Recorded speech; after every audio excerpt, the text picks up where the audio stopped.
In this short video, we will look at the existence of Christianity in the Roman Empire from the years 30 AD through around 391 AD. To understand the life and death of Jesus Christ and the birth of Christianity, one must understand the context of the Roman Empire. Tiberius was the emperor of Rome during this time.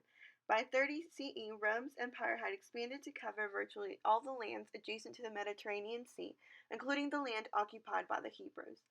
Jesus was a Jew, as were almost all of his early followers. In around 30 AD, Jesus traveled to Jerusalem for the Jewish ceremony of Passover. There were around thousands of pilgrims around the world, and the temple provided services for them to change their foreign money or buy animals to sacrifice. Jesus was furious. He believed that trade like this corrupted the holy site. According to the Gospel of John, he wrecked the stalls of the moneylenders and drove them all out of the temple. This outburst enraged religious leaders and threatened to destroy the fragile peace imposed by Rome. Jesus was arrested on a charge of treason, and he was taken before Pilate, the Roman governor of Judea, who ordered for Jesus to be crucified. Crucifixion was a common form of execution for condemned criminals. To the Romans, Jesus was a criminal who had gotten a just punishment for his actions. To the Christians, however, he was a martyr, and it was soon to be clear that the execution made Judea more unstable.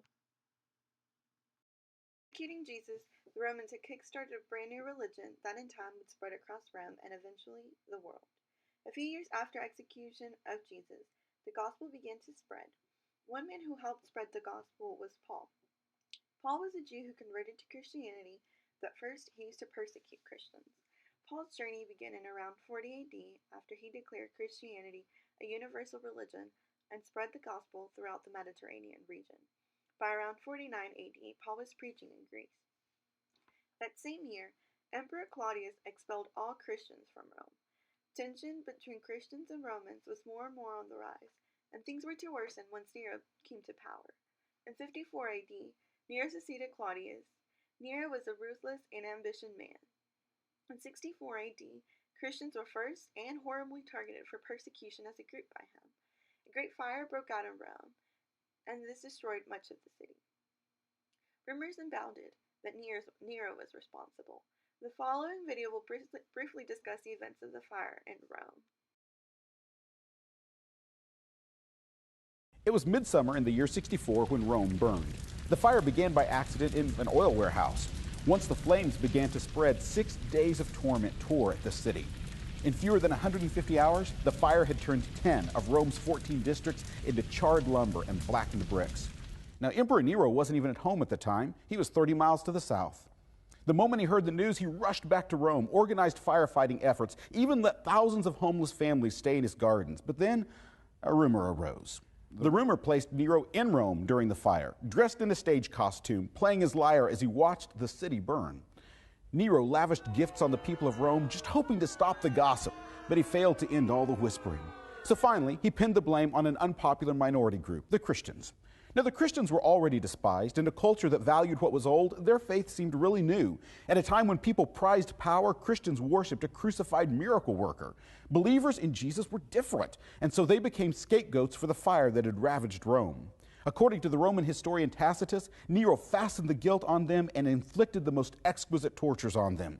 He said an immense multitude was convicted not because of the crime of burning the city, but of the crime of hatefulness against humanity. Mockery was added to their deaths. They were covered with the skins of beasts. They were torn by dogs and perished, or were nailed to crosses, and some of them were sentenced to the flames and burnt to serve as nightly illumination when daylight had expired.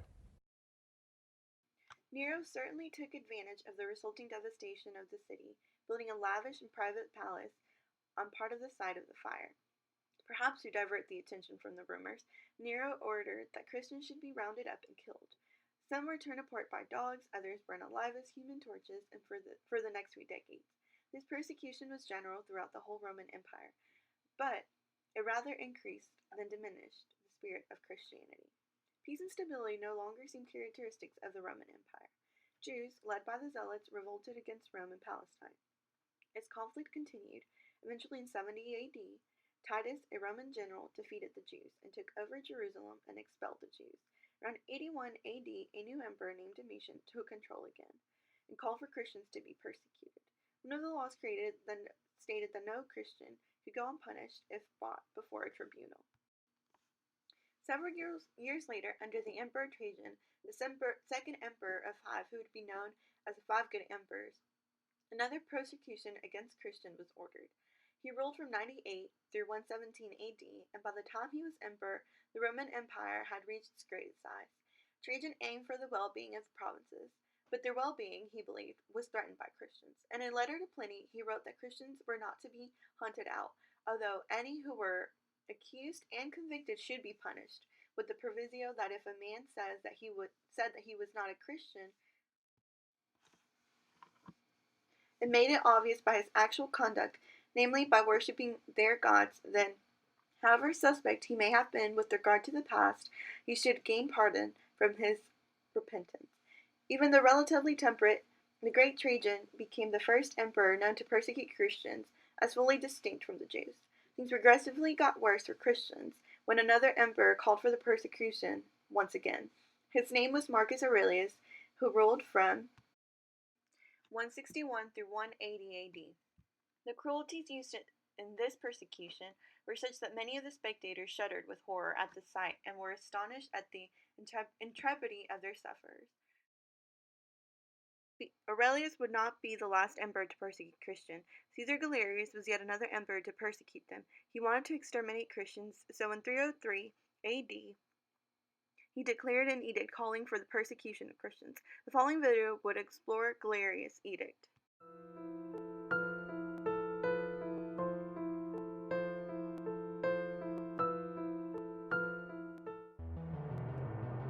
When most people think about the last and greatest persecution of Christians before the legalization of Christianity in the Edict of Milan of 313, they think of Emperor Diocletian. Well, they're right, but there's someone else who may be just as important.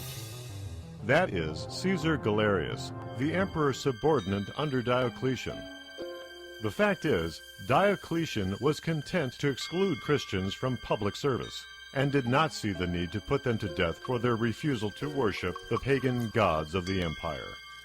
Galerius, on the other hand, was convinced that the Christians had to be exterminated. It was on this day in history, February 24th, in the year 303, that Diocletian issued his first edict against the Christians at the urging of Galerius. And although Diocletian ordered that the edict be carried out without bloodshed, the death penalty was widely used as Galerius preferred it to be. The Christian writer Lactantius gives an account of how Diocletian was convinced to declare the universal persecution of the church. While spending the winter in Nicomedia in 302, Diocletian and Galerius argued over what response to the Christians would be best. In order to resolve this argument, the two men sent a messenger to consult the oracle of Apollo, and the response seemed to endorse Galerius's position and convinced Diocletian that the Christians must be stopped. Accordingly, the great Diocletian persecution began on the 24th of February, 303 AD, this day in history.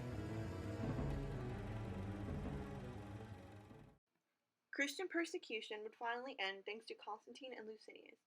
Constantine was emperor from 306 to 337, and Licinius from 308 to 324. The men were colleagues, and together they produced the Edict of Milan in 313, which was a political agreement between the two men. The edict granted religious freedom to Christians in the East and the West. It also called for the restitution of land taken from Christians. Constantine appeared to show great support of the Christian church, though Licinius favored pagan religion. Conflict between the two men led to war, and Constantine defeated Licinius. The absence of a co-ruler allowed Constantine to invest more in the Christian church. With the support of the state and able to worship freely, Christianity flourished and spread. By 391, it became the official religion of the Roman Empire, and it began to spread throughout the rest of the world.